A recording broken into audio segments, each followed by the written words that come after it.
So we're almost there in terms of this month's content. Life hack number 5 is track your symptoms. So you have on my app, you have a symptom tracker. I would encourage you to use it. Uh, just because it's a good way just to remember what's going on with your body. And you can also look at what you've been eating, what you've been doing, and kind of sometimes link it up to your symptoms.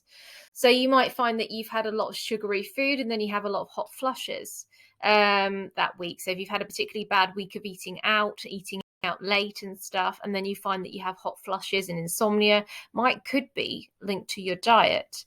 And the other thing it's fantastic for is if you have menopause brain like me and you go to the doctors to talk about a symptom or something, and then you get there and you talk to the doctor and you come out and think, oh, I forgot to tell them about this or that. So, and also when you go to the doctor and just blurt out all your symptoms like blah, blah, blah, blah, blah, sometimes things get missed.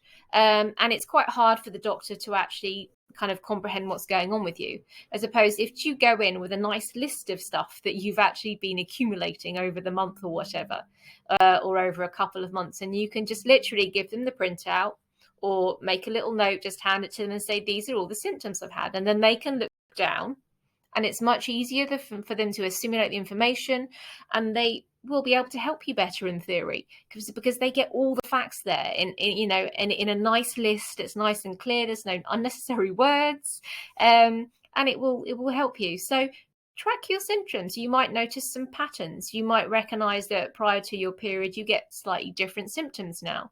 But if you recognize them coming up, then you know how to deal with them better. So for me, I know I get a bit more anxious now and irritable before my periods. And at first I would be like, why am I so anxious? I don't know why I'm anxious. I couldn't tell you what it was about, but I would feel anxious. But now that I know it's my hormones, I know it's around the time, just a week before my period. I'm like, okay, it's a week before my period. I'm feeling anxious. It's probably hormonal. What am I going to do about it? I'm going to take some nice breathing exercises. I'm going to go for a walk in the woods.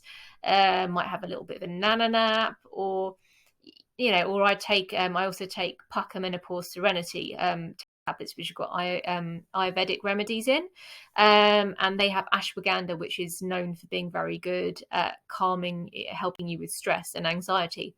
So then I might take one of those. So there are your things that you could try, but track it, and it will just give you a really nice idea of how your body's doing. It gives you an idea of understanding you better, and if you understand yourself better, you can look after yourself better.